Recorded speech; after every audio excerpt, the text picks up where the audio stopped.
Hey guys, and welcome to the wrap up. If you haven't been here before, this is the official Raptors Republic live post game show where we recap, dissect, and have some fun talking about the latest Raptors game. This one was absolutely crazy, ugly, but then a great finish. Oren, tonight, the Raptors defeated the Washington Wizards 103-101 on a game-winning Gary Trent Jr. shot. Where Raul Neto went absolutely flying. You would have thought he got sniped from 600 yards away, moving the Raptors to 19-29. Oren, this was the type of game that I don't know about you guys. I personally needed. I wasn't here. Zarar was here for the 50-point win or the 60-point win, whatever it was, versus the Golden State Warriors. So I thought I was, the bad juju. I thought I was all the bad dark magic on our post-game live show. But lo and behold, Gary Trent Jr. with an absolute beautiful game-winning shot, taking the ball up all the way. It looked like, to be honest, at the time it was an offensive foul. But then when I saw it was Raul Neto, I was like, okay, understandable why he went flying. Top of the key, just a beautiful stroke. Gary Trent Jr., man. Gary Trent Jr. If you look at my Twitter username, it's Gary Trent Jr. is a Toronto Raptor, and he is most definitely a Toronto Raptor. Warren, what did you think about that shot? I mean, first of all, nice haircut. Very jealous, incredibly jealous of you that you got to squeeze that in. Thank you. Second of all, yeah, I mean, no one's calling an offensive foul in this late game situation, so I don't really see why the Wizards are complaining as much as they are. In a normal situation, yeah, it probably is a push off, but refs are very hesitant to call it this late in the game. I was shocked that they didn't take a timeout after the rebound. Fair. Get it at half court, have some sort of play on the ball. This was very NCAA Jalen Suggs vibes right here. Woo-hoo! But yeah, it's a win. A win is a win is a win. Gary Trent, he sat for most of the fourth quarter, came in with about 2 minutes left. And, to have that's very encouraging to come in with 2 minutes left. Yeah. And your first shot of the quarter is basically a 3-pointer with the game on the line and all net too. Very encouraging, Gary Trent Jr. But, if I'm being honest about this game, 3 Raptors were good tonight. I don't think it's an exaggeration to say 3 Raptors were good start to finish. I thought Bembry and Baines were pretty good, especially at the end there. They had a good second half, but start to finish, Siakam and Flynn carried them this game. As weird as that is to say, like Malachi Flynn had a game. Malachi Flynn, man, oh man, oh man. They're not even close in this game if Malachi is not like saving the bench. Yeah, and that's the thing. With Fred VanVleet out of the game, at first we were getting reports that Malachi Flynn was going to start. I think it ended up being DeAndre Bembry. But Malachi Flynn played his absolute ass off. Oren, he looked so good defensively. I saw a lot of what I saw in preseason Malachi, which was just super active hands, reading the floor extremely well on offense, defensively slipping under a guy like Ish Smith, who he knows really can't shoot the ball all that well from the perimeter. The little things Malachi was doing that a lot of people weren't realizing was extremely encouraging. I was super excited for how he played today. He just looks a lot more confident. I don't know what it is, Oren. I feel like when they would bring him in for spot minutes, 6 minutes at a time, 7 minutes at a time, 8 minutes in some games, he didn't really look like he belonged. And I don't know, maybe some of that's on the Raptors coaching staff for not giving him a fair shake. But with a season like this where guys are going down like flies, Fred VanVleet did not play. Malachi Flynn came in, stepped up, and he played a fantastic game. I'm really proud of how he played, and I'm sure a lot of people were mentioning his father, Eric Flynn, who's been vouching for his minutes in the last few weeks. He played some great minutes tonight, I'll tell you that much. He just looked super confident. That shot was one I was so happy about. I don't know about you. Yeah, exactly. Just because you were saying about the confidence, he showed very early in this game that he was going to be aggressive. This is like a pull-up three that Lowry was like not allowed to take for his first 2 years with Dwayne Casey. And Malachi's like first year in the league. He's already just taking it. But also the NBA has evolved to the point where this is like a good shot. Yeah. But yeah, like Malachi, honestly, like I've been doing every game, win or lose, just like focusing on someone and developmental wise, seeing the things they're doing well and not. Malachi was going to be my guy this game regardless. So I have a few clips to show here, but this was definitely the tone setter for him. Like he was a plus 11, 34 minutes, by far a career high for him. Surprisingly, like it was the bench today that kind of saved. Like if you look at the plus minus, Baines plus 20, Utah plus 18. Those guys, those 3+, I think it was Siakam and Bembry made a run to kind of save this game. And you know, not what you expect for sure. This is one of the, I think the Toronto's bench scores the third least points per game in the NBA. But I think what we witnessed tonight is the difference it makes when you have basically a point guard to run your bench unit. And just so I thought Malachi did a really good job balancing his offense with his teammates, finding his teammates. So here he gets to the rim. I think it's an and one. Yeah, this is and one in the first half. So let's watch it again and see what he's doing well here, other than obviously finishing the play. Yeah, so I mean, I like that he attacks the backtracking defense. Like, no point does someone stop the ball, and if no one's going to stop the ball, then as a point guard, you have to just be aggressive. And because anytime someone's backpedaling, it's really hard to like have the strength to stay in front of the shot, and that's what we saw here. Even though he's small, he's probably bigger than Raul Neto, and he just attacks the backtracking defender. Defense isn't set here either. You see Robin Lopez kind of tracking back, and once he sees no big in there, he's in full attack mode.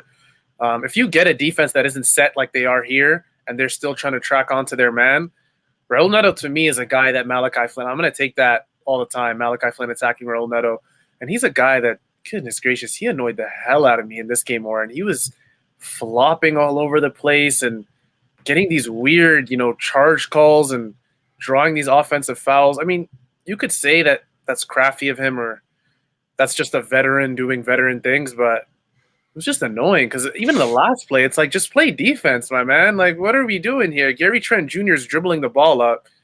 Like, just play defense. It's like, I don't understand. Feels like he was on the floor half the game. I wasn't really a fan of that, but Malachi Flynn, goodness gracious. And this is like how you get to the rim as a 6-foot point guard who's not very strong. Like, you need to take your opportunities as they come, and when a defense is not set and the shot blocker is not at the rim, that's when you go to the rim. So, I mean, that's good awareness there to create his own shot. This I really liked. This is a great pass to Siakam. And this is just, Nick Nurse has been talking about this with Malachi. It's just about keeping his dribble alive and attacking the paint. Because when that happens, there's so many opportunities. Oh, that was gorgeous. Yeah. I don't even know how he saw that. Like, that was a pretty weird angle that came in from. It was. I didn't see the passing angle when he originally made it because he's doubled there. But yeah, like you saw today that as an upside play, because obviously, I mean, I don't think the Raptors were drafting for fit when they took a third 6-foot point guard. I think it was an upside play. And today was the best example we've seen so far of why Malachi has such high upside. He can shoot.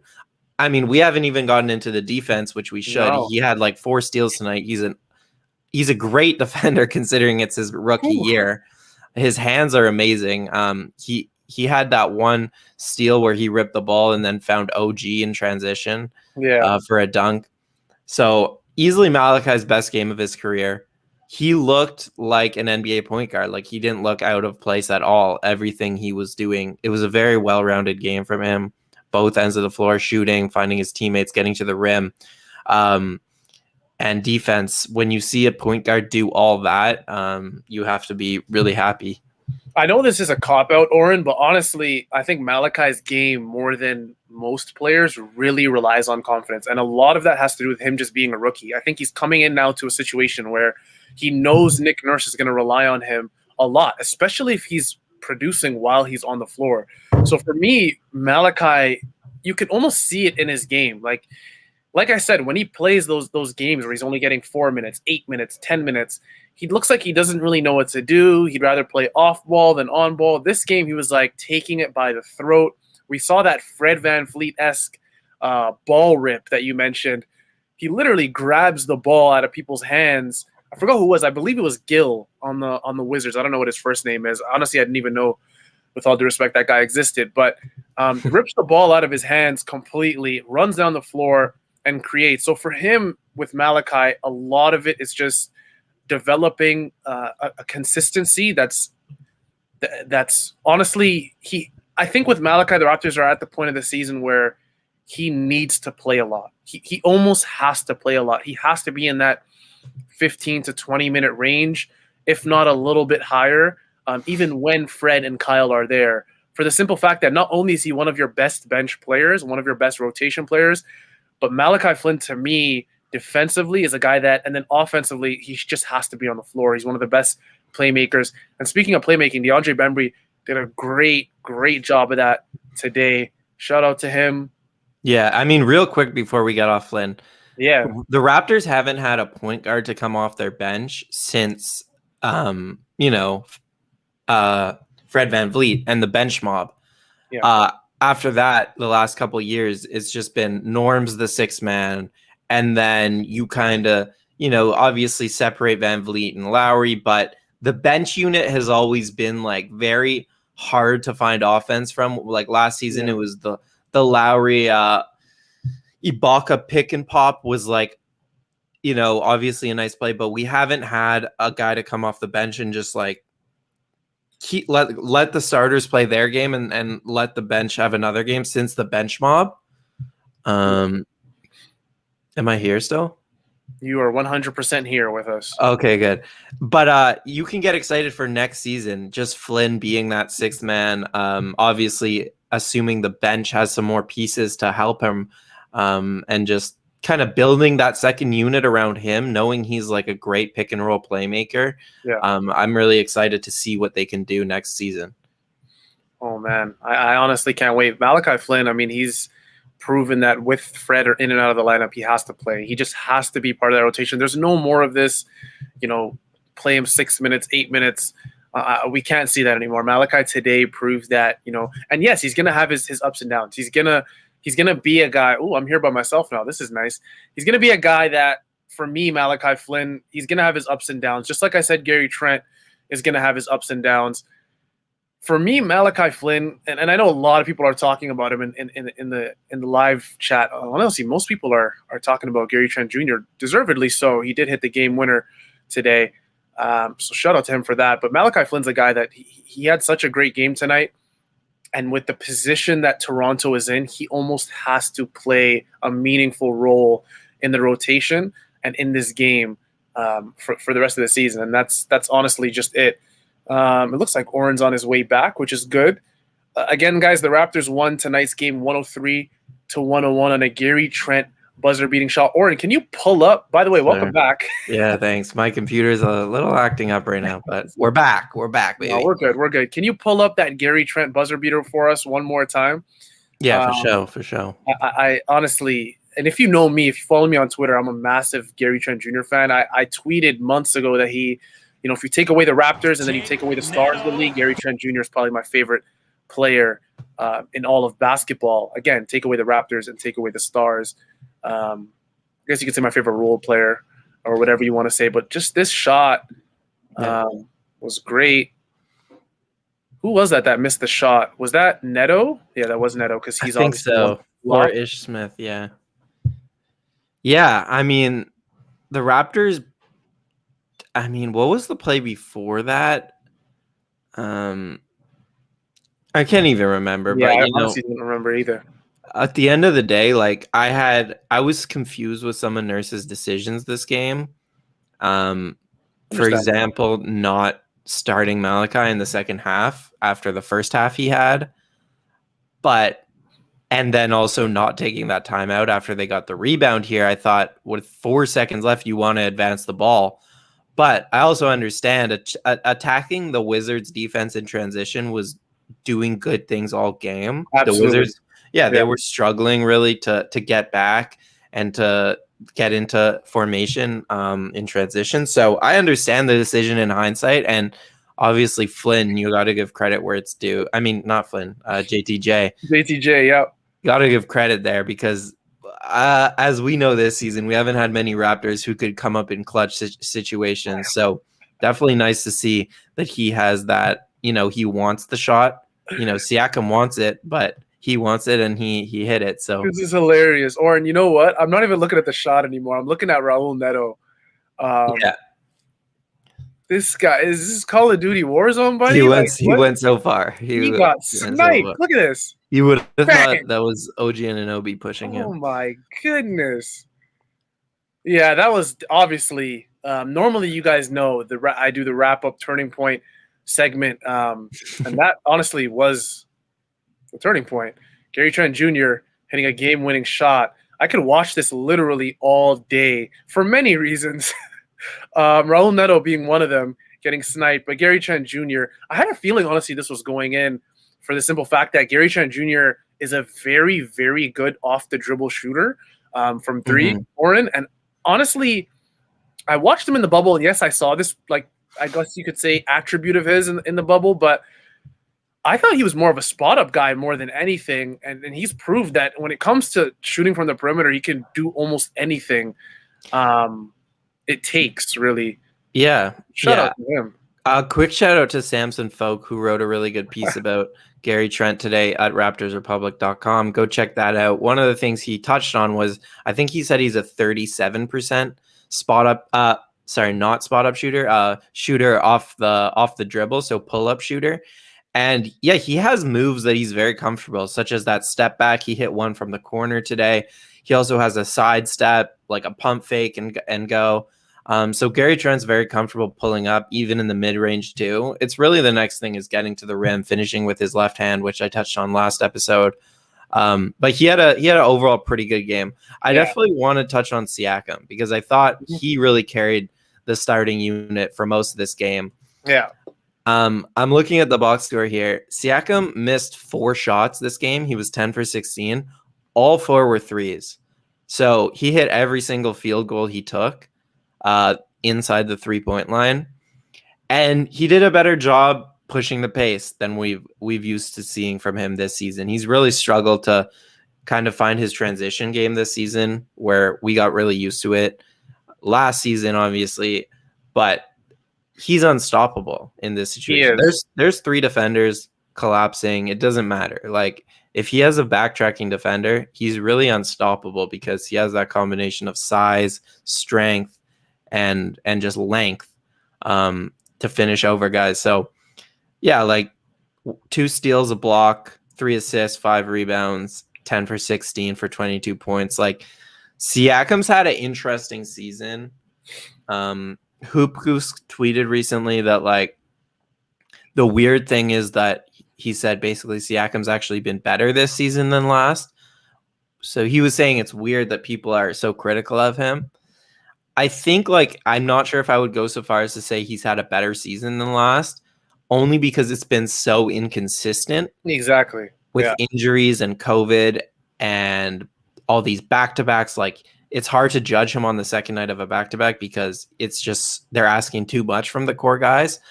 But I would say that Siakam has shown, like, very encouraging signs for, like, the player he's going to be going forward. Yeah.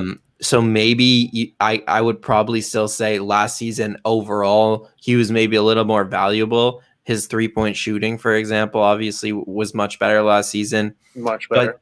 But this season, and just his consistency, I think, last season. But this season, when he has been on, and you can definitely project that he's going to be more on more often going forward as he, gets more used to his role. When he's been on, he's been really one of the best players in the league. His best this season has been better than his Yeah. best last season. I agree with that. I agree with that Right. 100%, because I think when you watch Pascal this season, when he's on, he looks completely and utterly unguardable. Like, he looks like nobody can stop him on the floor. Now, granted, give credit to the Washington Wizards. He had 16 points in the first half. He looked unguardable, right? He could have honestly pushed 30 if he really got the ball enough, because nobody could stop him on that team in the first half. But then they limited him to only 6 points in the second half. And then on top of that, the Raptors kind of made their run with Siakam out of the game, because when you look at the box score, he finished at a -20. Now, that's why you have to kind of take that with a grain of salt, because it's like, obviously, without this game, it's without Pascal's game, in the first half, the Raptors are getting completely blown out by the Wizards. I think they were down 10 at half. They're probably down 25 at half without Pascal. So the Washington Wizards did adjust well to stopping Pascal, and they did make other players beat them, and other players did beat them. DeAndre Bembry had a very good game. He had 15 points on 7 for 10 shooting. Gary Trent Jr., 16 points, 7 for 15 shooting. Malachi Flynn, like we said, 16 points for him. He did really well. Chris Boucher didn't really shoot the ball all that well. But those three guys I mentioned before that, Malachi Flynn, Bembry, and Gary Trent Jr., all did really well. So shout out to Siakam. Again, the run did happen without him, and a lot of that had to do with Malachi Flynn and how he was just operating the pick and roll with Baines and company. Baines was a +20. Or did you hear that? Baines was a +20. Shout out to Aaron Baines. Again, we're not here, guys. If you've been on past shows, we've given Baines, more than enough of his fair share of criticism. So we're gonna shout him out when he, does well. And for us, Aaron Baines, when we watched him on the court, he was part of a very good Raptors run. Yeah, I mean, before I get into Baines, I just want to finish on Siakam, because the scoring, for sure, you saw it tonight. You saw it did you watch the Warriors game? Because he was unguardable. The first half of that Warriors game, last game, he looked more unguardable than I've really ever seen Siakam look like. And yeah, they don't have very good wing defenders, and I wanted to highlight this comment. You have to judge him against good defenders. The point I wanted to make is that it's not just the scoring this season. It's been his decision-making that's also impressed me. Like, yeah, we talk about the playmaking, it's been better, but the decision-making, like, I think back to the game against the Milwaukee Bucks, who do have really good defenders. So yeah. And he really outplayed Giannis from a decision-making standpoint. Yeah. He's reading the defenses. He's acknowledging when it's his turn to take a shot or get to the bucket, or when it's his turn to pass out. And that's like the biggest thing that's come along for him, is just the game is slowing down for him. He's more aware of how to run an offense and how to get his guys involved and when to get himself involved. And that's really what's been impressing me, not just the scoring, but like the decision making. Yeah, absolutely. In this play specifically, or like he just can't guard him. Like Denny Avdia, I hope I said his name right. He just cannot guard Pascal Siakam. He can't. So Pascal knows that, and he saw that Washington Wizards help D coming in from the left side. He saw all the eyes on him. All four Wizards are on the left. Westbrook's kind of waiting for him, but also on Bembry at the same time. So he's like, you know what? I'm just going to finish right. And Westbrook's like, go get the ball, man. Just inbound it to Avdia. But yeah, Siakam took over this game. He looked – there's no guy on the Wizards that can stop him. There's none. I mean, Hachimura probably would have been on him a lot more in this game if he was there. Yeah, true. And speaking of that, Hachimura did miss the game. Bradley Beal also missed the game. So again, I was kind of watching this like the Raptors should have looked a lot more competitive than what they, looked like all game. That comment, from Guru, he did say, again, he's just a wizard. So you got to take this performance with a grain of salt. But hey, you know what? Guys? This is the Toronto Raptors. And I'm not. A win is a win, man. We're missing Fred VanVleet. We're missing our 2 point guards. Like, let's not. Bradley Beal was out and Rui's out, but we're missing Fred and Kyle. So a win is a win in this season. Is a win. There's no excuses on either side. It's such a weird season that you can't go back and relegate. Well, it's the Wizards and there's injuries. No, you win. Hell no. I'm not doing that. Especially we lost to the Pistons. We've lost to so many. I can't even I would say trash teams, but I can't even say that because Toronto just won a game and they're 19-30. 19 wins, 30 losses for Toronto on the season. And that came off a buzzer beater from Gary Trent Jr. If you haven't seen it yet, guys, we were posting the hell out of it. I was watching it. Go on the Raptors Republic profile on Twitter. You'll see it there as well. Man, oh, this feels good, Oren. 2 straight wins? Yeah, no, for sure. But we should. I cut you off before when you were talking about Aaron Baines. Because I do think it was somewhat significant that he really outplayed Chris Boucher, who's been starting the past 2 or 3 games, and just he obviously has flashes, but it's getting to the point where it's a little concerning that he just cannot have any consistency in his game. Mm-hmm. And Aaron Baines, I think, has been getting better slowly as the season went on, and this was maybe his best game. I think it was, yeah. Honestly, defensively, he was really, really good. He hit that. He never hits more than 1 3. Every time he hits a 3, if he shoots another 3, I'm just like, God, please no. I've never, to be honest, all season I haven't seen him hit 2 in a row. Yeah, same. I've been like cognizant about it too. I'm waiting for it, and it's like the Baines game has just never come.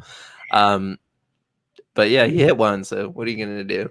What are you gonna do? He looked competent. I liked it. Like this, this comment. He looked competent. He did, Chris. Yeah, he did. Definitely did. So, and it wasn't just honestly looking at the box score and saying, 10 points, 8 rebounds, in however many minutes. I think 20 minutes, 21 minutes. It was the fact that he was protecting the rim, relative to how he's been protecting it all season. He protected the rim really well in this game. A lot of the Russell Westbrook drives. I think Russell Westbrook, I don't know if it was fatigue near the end of the game, Oren, but it felt like he was settling for a lot of shots. He wasn't attacking the rim like we're used to seeing from Westbrook. I mean, we saw it on a couple takes, I think a few minutes left in the fourth quarter, but there were so many times where Russell Westbrook was just like, you know what, I'm just going to pull it. And being a Washington Wizards teammate, they're probably all just looking at him like, we get it. Like, you're the best player on the court, and Beal and Hachimura out, but damn, like, take it to the rim a few times. Yeah. The weird thing is that Westbrook actually had a really good first 3 quarters. Like, he, in the first half, completely took advantage of the Raptors. They really had no answer for him and his playmaking. And then in the fourth quarter, he was just like, no, I'm taking over, which he does sometimes. Yeah. And he just started shooting jump shots. Yeah. And that really caused the Wizards to lose at the end of the day. What do you think about, like, this segment of Raptors Twitter that says, like, they should have kept Len over Baines? To be honest, Oren, the way I look at it, it's like Len played so well tonight that I'd be sinking into recency bias if I were to just say, yeah, absolutely. But Baines has just, with all due respect, been consistently not a factor this season.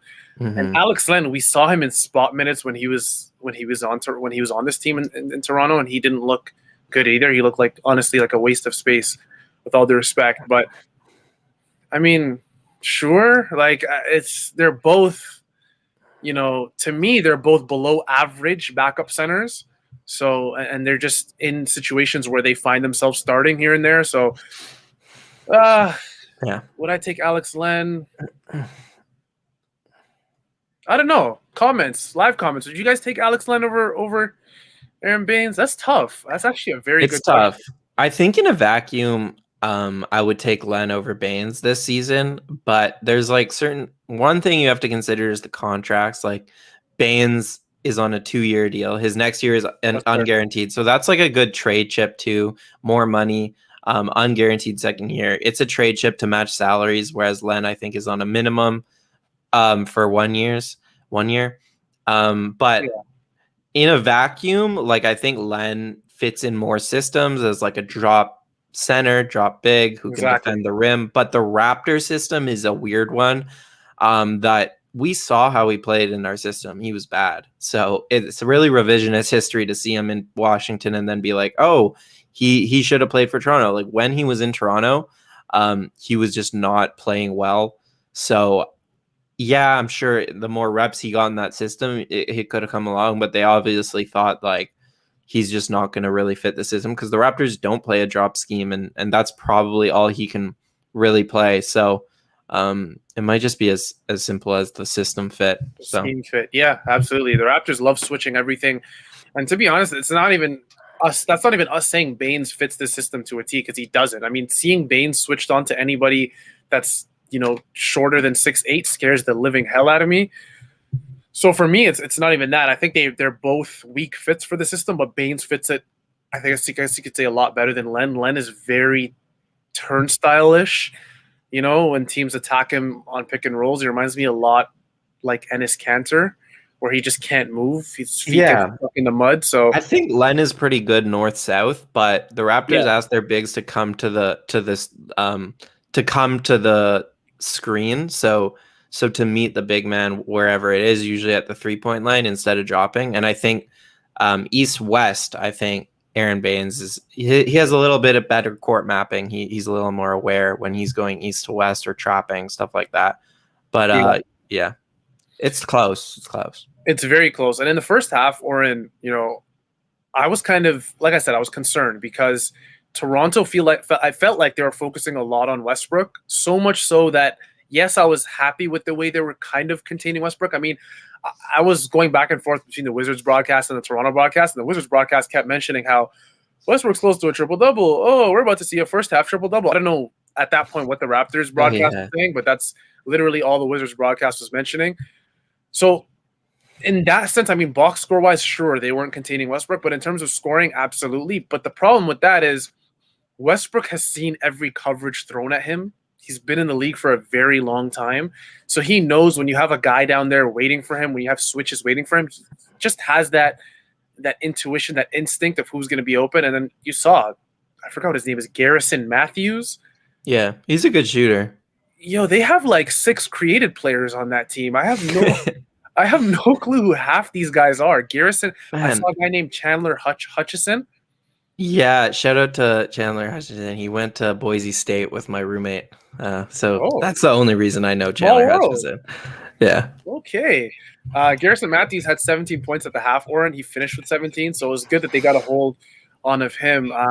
Yeah. It was good. It was good to see. It was good to see the Raptors kind of slow down the role players and kind of force Westbrook to beat them at the end there. Yeah, and I mean, some of that was Westbrook doing it himself, but like the fact that the Wizards shot 34% from 3 and the Raptors 21%, like they had a terrible shooting night and still somehow pulled out this win, mostly in part to their defense. I think they had 11 steals on the night, so they forced a bunch of turnovers. And like the other thing is transition. We have not seen the Raptors. 24 fast break points to 11 for the Wizards.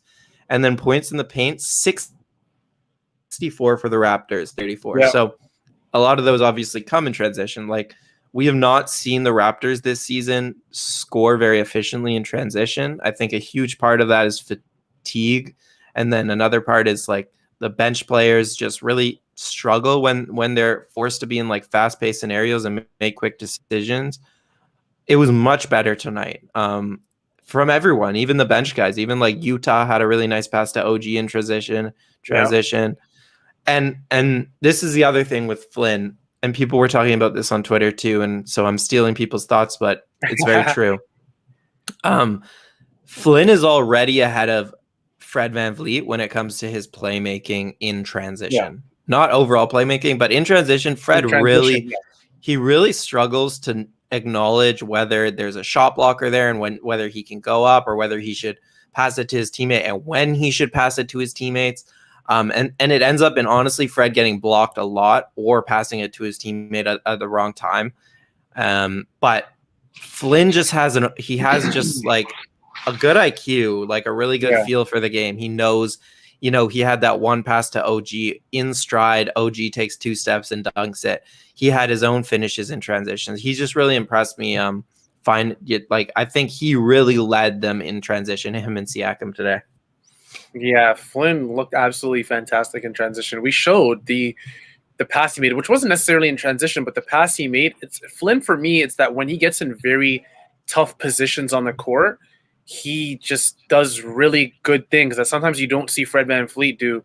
Like I said, that Pascal Siakam cut from the top of the key earlier that we showed, it was gorgeous. And I still don't know how Flynn saw that, but he's the type of guy that, he came into this draft being one of the best pick and roll players in the draft. He's one of the best transition players in the draft. So that's why when you see a play like that, where he can just drive it, again, this is confidence. This is just straight. You're going to give me space for that? Sure. I'll take it and I'll hit it. And Flynn doesn't do that a lot of times with Fred VanVleet on the court. And I don't know if that's a thing where, I saw a live comment earlier where, one of the comments said, he defers to Fred VanVleet a lot more, which is, again, normal. Fred VanVleet is going to have the ball in his hands a lot more than Malachi Flynn is when they play together. But again, I was – it's right here, I believe. Yeah, right there. Flynn is a different player when he's on the floor. Fred defers too much. So that's another thing. I think Flynn, this was kind of his opportunity to really take over and take advantage. And he played 34 minutes tonight. Nick Nurse showed plenty of trust in him. He played those clutch minutes as well. It'd be one thing if he played 34 minutes and didn't get to play as the final five in the court, and he did. So shout out to Malachi Flynn for that. It's just good to see. Like, finally, we're at the point of the season where we're seeing those very good flashes from Malachi Flynn. So I'm excited. I don't know, man. I'm happy. Gary Trent Jr. got a buzzer-beating shot. This was a good overall game, and I'll take it. I don't care if it's the Washington Wizards. I genuinely don't care. For sure. First of all, thanks to everyone for staying with us here. We see you. Do us a favor, give us a like on the video.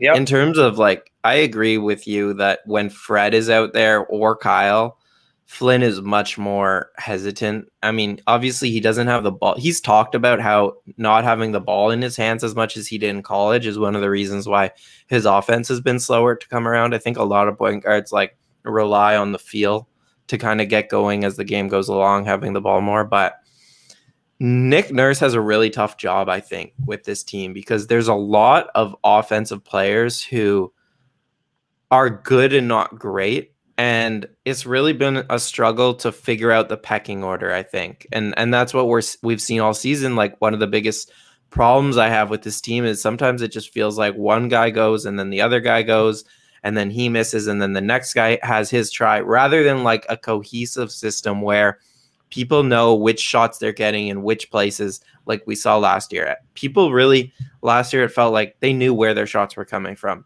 This season feels way too much like it's any given night is any different any different person's night. Oh, you can have it. You can have it, rather than the Raptors coming in and saying, Siakam, Fred. The consistency just isn't there. And again, we can make all the excuses or even the real facts of Toronto playing in Tampa and Toronto living out of a hotel and them having a practice court, a ballroom as a practice court. Consistency is one thing that Toronto just hasn't had all year on the court, and obviously off the court. Who knows? It could be a thing that translates over. But that's one thing that we've mentioned countless times, and in this game you see it as well. Who's going to step up this game? It ended up being Malachi Flynn, but again, Gary Trent Jr. did his part. DeAndre Bembry did his part. You could even say OG did his part. He didn't shoot as well. 17 shots, only 6 made, right? He looked like he was struggling at time.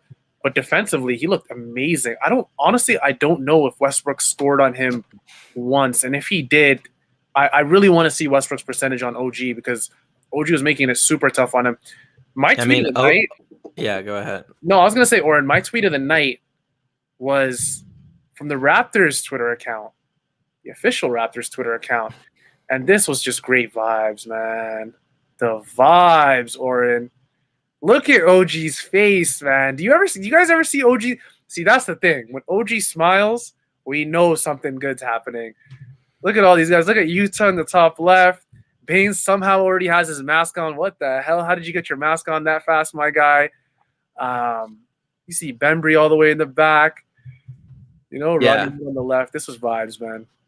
I'm just working on pulling a graphic up, but OG was +4. He was the only starter other than Bembry +1 who was a positive, and his defense is just so underrated. Sorry. Oh, I was about to say it's incredibly underrated because he doesn't do much flashy stuff on the defensive end. He doesn't really have a great block rate or anything like that. But when it comes to just being in the right place as a help defender, and obviously we know that his on-ball defense, he can literally go from guarding a point guard to a center in one position. So I'm going to share my screen here. I have a pretty ridiculous application window, and here we are. Yeah, so defensive impact, defensive context. So it's basically on one side is your versatility, and then on the other is your impact. Image is your impact. Yeah. So you got versatility and impact. Yeah, I got it. Okay, so there's OG, who the most versatile defender in the NBA.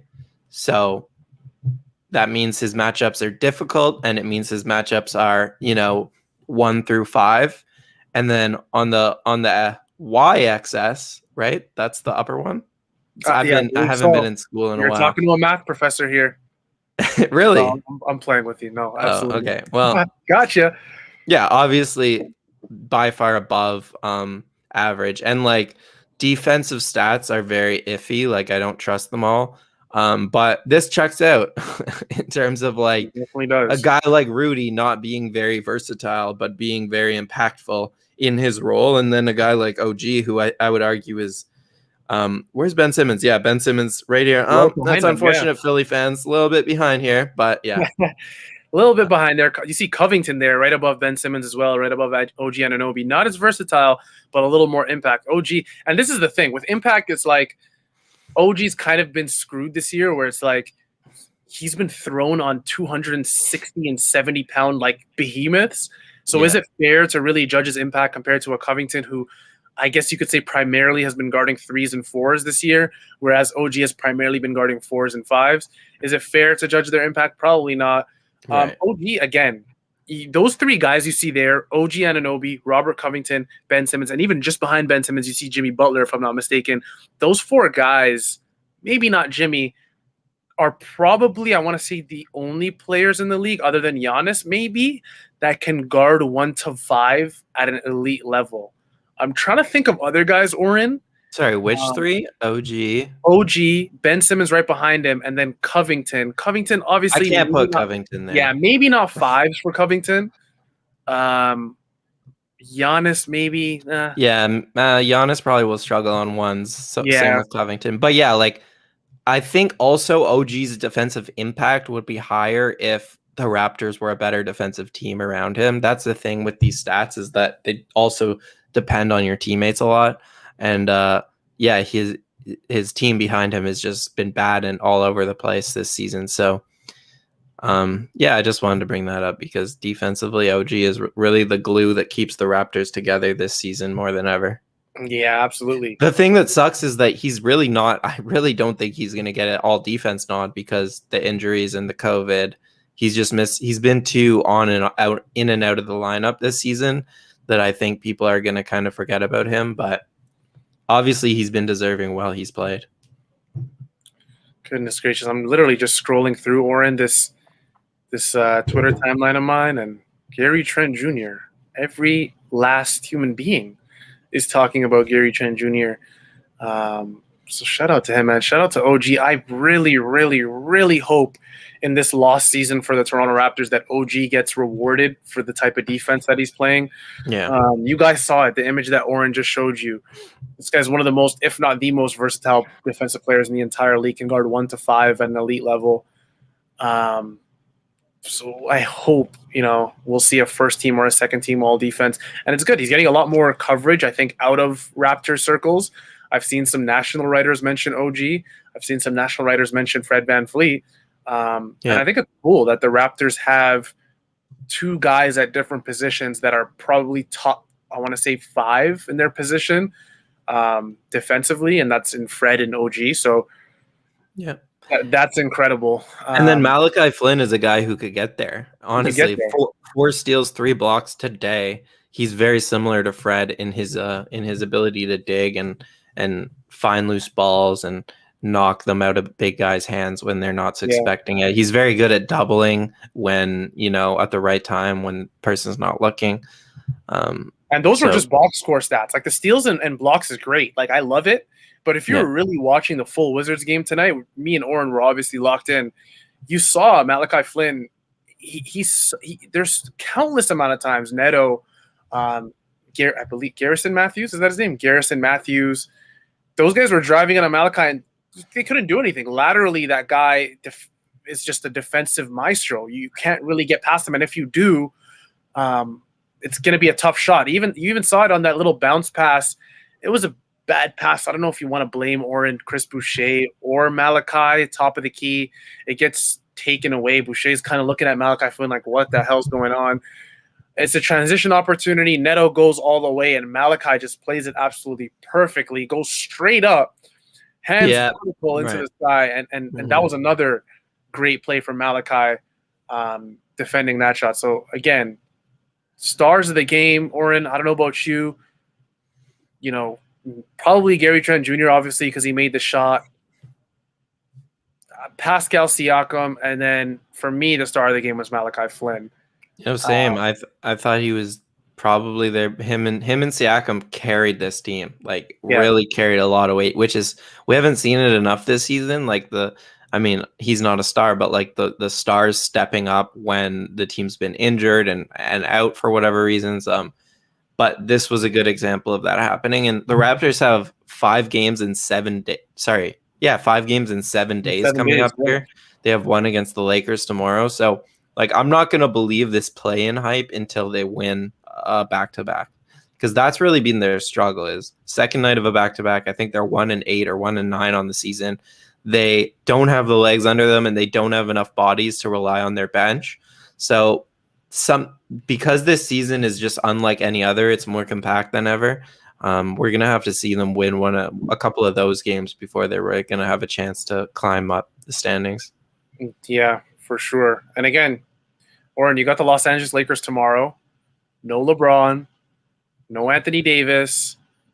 Drummond has a toe problem apparently. Wesley Matthews has a neck problem. Like, there's a lot of guys that are out for this game. And who knows? It looks like Kyle's going to be out tomorrow. I doubt he will. Kyle. Yeah, he'll be out tomorrow. Rodney Hood probably looks like he's out tomorrow. Who knows what's going to happen with Fred? And then obviously McCaw and Watson have been out for quite a while. So you may get Fred back tomorrow. You may. I mean, the way I look at it is if Nurse felt like Fred could have played today, then he'll probably play tomorrow. They just probably wanted to take an extra caution. But again, the way Malachi played today, like, maybe you just let Fred sit one more game and get rest and let Malachi, run stuff. Like, I'm personally okay with that. I don't know about you, Oren, but I think the Lakers haven't really looked like all that much like an NBA team since LeBron and AD have been out. And again, that's fair. They're missing their top 2 guys, but I'm okay with Malachi just taking the reins tomorrow on a back-to-back. And taking over. I think that's it, though, Oren.